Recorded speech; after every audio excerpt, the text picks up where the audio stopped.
മതത്തോട് നിസ്കാരം നോമ്പും അല്ലാത്തതൊക്കെ മുറുകെ പിടിച്ചുകൊണ്ടുള്ള ഒരു ഡോക്ടർ ആവാനാണ്. അസ്സലാമു അലൈക്കും. എല്ലാവർക്കും പുതിയൊരു വീഡിയോയിലേക്ക് സ്വാഗതം. ഈ മുഖം പരിചയമില്ലാത്ത ആരും ഉണ്ടാകൂല. നമുക്ക് ഹാനി മുഹമ്മദിനെ ഒന്ന് പരിചയപ്പെട്ടാലോ? ഇനി ആരാണ് ഹാനി മുഹമ്മദ് എന്ന് അറിയാത്തവർക്ക് വേണ്ടിയും നമ്മൾ ഒരു പ്രാവശ്യം കേട്ടാൽ എത്ര പ്രാവശ്യം കേട്ടാൽ നമുക്ക് മതി വരാത്ത അവന്റെ ആ ഒരു വീഡിയോ ഒന്ന് കണ്ടിട്ട് വരാം.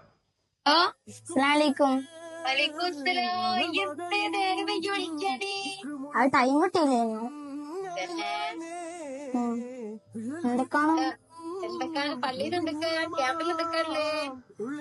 ക്യാമ്പില് പ്രസംഗം ഇന്ന് ഞാൻ മഗ്‌രിബിന് പ്രധാന പ്രസംഗം ഒക്കെ നടത്തും. ഓ ഉമ്മ, ഞാൻ പിന്നെ വേറെ ഇമ്പോർട്ടന്റ് കാര്യം പറയാൻ വിളിച്ചതാ. ഉമ്മക്കിപ്പൊക്കെ വേണ്ടി ഞാനൊരു സ്വർഗത്തിലൊരു കൊട്ടാരം ഉണ്ടാക്കി വെച്ചത്. ഉമ്മക്കിപ്പൊക്കെ വേണ്ടിട്ട് ഞാനൊരു സ്വർഗത്തിലൊരു കൊട്ടാരം ഉണ്ടാക്കി വെച്ചത്. കരയല്ലേ?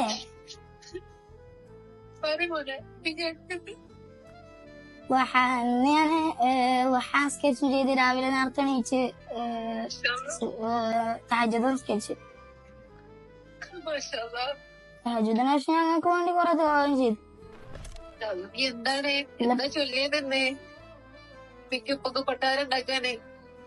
കൊറേ ദുആ ചെയ്തു. സ്കെച്ച് കഴിഞ്ഞാൽ അങ്ങനെ കൊട്ടാരം ഉണ്ടായി വരും.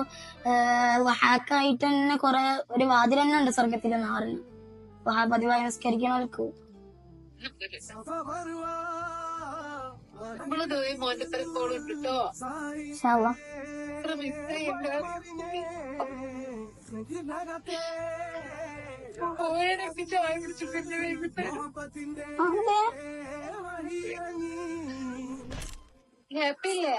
ഓ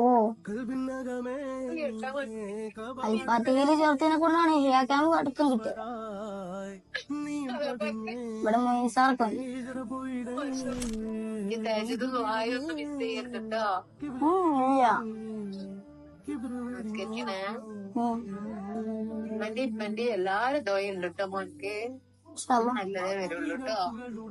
ഇന്നത്തെ കാലത്ത് ഇതുപോലൊരു മക്കളെ കിട്ടുക എന്നുള്ളത് അപൂർവങ്ങളിൽ അപൂർവമായിട്ടുള്ള രക്ഷിതാക്കൾക്ക് മാത്രം കിട്ടുന്ന വലിയൊരു സൗഭാഗ്യമാണ്. പടച്ചോന്റെ തൗഫീക്ക് കിട്ടിയ വലിയൊരു ഭാഗ്യശാലിയാണ് ഈ പൊന്നുമോനെന്ന് നമുക്ക് പറയാൻ സാധിക്കും. ലഹരിയുടെയും മയക്കുമരുന്നിന്റെയും കെണിയിൽപ്പെട്ട് മാതാവാരെന്നോ പിതാവാരെന്നോ തിരിച്ചറിയാൻ കഴിയാത്തൊരു യുവതലമുറക്ക് ഈ പൊന്നുമോൻ വലിയ മാതൃകയാണ് എന്നതിൽ യാതൊരു സംശയവുമില്ല. പ്രശസ്ത യൂട്യൂബർ ആയിട്ടുള്ള ബുള്ളറ്റ് മാനു എന്നവർ നടത്തിയിട്ടുള്ള അദ്ദേഹത്തിന്റെ ഇന്റർവ്യൂവിലെ വലിയൊരു വീഡിയോ ആണ്. അതിലെ പ്രസക്ത ഭാഗങ്ങൾ നിങ്ങളൊന്ന് കേൾപ്പിക്കാമെന്ന് കരുതി. നമ്മൾക്ക് തീർച്ചയായിട്ടും കേൾക്കേണ്ട വീഡിയോ ആണ്.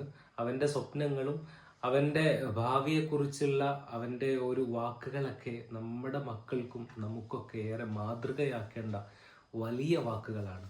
നമുക്കതൊന്ന് കേട്ടിട്ട് വരാം. ഞാൻ ഇവനെ വിളിക്കുമ്പോ മാക്സിമം കരയാതെ പിടിച്ചിക്കലാണ്. കാരണം ഓനെ ഞാനും കൂടി കരഞ്ഞ പ്രശ്നമാവല്ലോ. അപ്പൊ ഞാൻ മാക്സിമം ട്രൈ ചെയ്യും കരയാതെക്കാൻ. ഭാവിയിൽ ആകാന് ഡോക്ടർ ആവാനാണ് ആഗ്രഹം. അതും മതത്തോട് നിസ്കാരം നോമ്പും അല്ലാത്തതൊക്കെ മുറുകെ പിടിച്ചുകൊണ്ടുള്ള ഒരു ഡോക്ടർ ആവാനാണ്. വിശ്വാസത്തിൽ അടിയുറച്ചുകൊണ്ട് അതേമാതിരി ഖുർആന് നല്ല ഖുർആൻ അതറിയാം. അപ്പോ അത് മുൻനിർത്തി കൊണ്ടുപോകാനും ഒരേ സമയം ഖുതുബ ഓതാനും ഇമാം വെക്കാനൊക്കെ ആവാൻ വേണ്ടിയാണ്. അങ്ങനെയൊക്കെയാണ് താല്പര്യം. സമയത്ത് വിളിക്കുന്നത് രാവിലെയാണോ? ഇല്ല, വൈകിട്ടാണ് വിളിക്കുന്നത്. വൈകിട്ട് ഒരു 4 മണി 4:30 ആ ടൈമിലാണ്. ഫോൺ എടുത്തു ആദ്യം നോർമലി സംസാരിച്ചു. നോർമലി ഓനോട് സംസാരിക്കുന്ന പോലെ സംസാരിച്ചു. അപ്പൊ വേറെ എനിക്കറിയില്ലല്ലോ ഇവര് റെക്കോർഡ് ചെയ്യുന്നു വീഡിയോ ചെയ്യുന്നൊന്നും എനിക്കറിയില്ല. ഞാനൊരു ഉമ്മ എന്നുള്ള ലെവലിൽ കുട്ടീനോട് സംസാരിക്കുന്ന പോലെ സംസാരിച്ചു. പക്ഷെ ഈ വികാര നിർഭരാവനായിട്ടുള്ള ഒരു സന്ദർഭം എന്താ ഉണ്ടായത്? ഉമ്മക്ക് വേണ്ടി പ്രാർത്ഥിച്ചു അല്ലെങ്കിൽ സ്വർഗം പണിതിട്ടുണ്ടെന്നൊക്കെ പറയുമ്പോ അല്ലെ? ഞാൻ ഇവനെ വിളിക്കുമ്പോ മാക്സിമം കരയാതെ പിടിച്ചിക്കലാണ്. കാരണം ഓനെ ഞാനും കൂടി കരഞ്ഞ പ്രശ്നമാവല്ലോ. അപ്പൊ ഞാൻ മാക്സിമം ട്രൈ ചെയ്യും കരയാതെക്കാൻ. പക്ഷെ ആ സമയം കൈവിട്ടുപോയി. പള്ളിയിലാണ്, ജുമാ കഴിഞ്ഞ ടൈമാണ്. അപ്പൊ പെട്ടെന്ന് ഇത് കേട്ടപ്പോ എനിക്ക് സങ്കടാണോ സന്തോഷാണോ? ഖുർആൻ ഓതി കൊടുത്താലോ? സൂറത്തിന്റെ ബിസ്മില്ലാഹിർ റഹ്മാനിർ റഹീം ഇദാ വഖഅ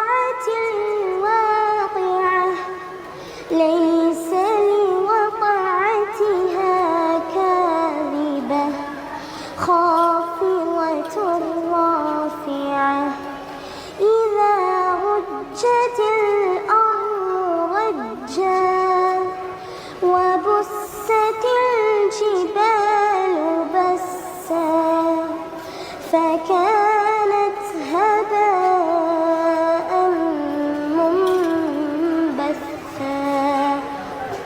صدق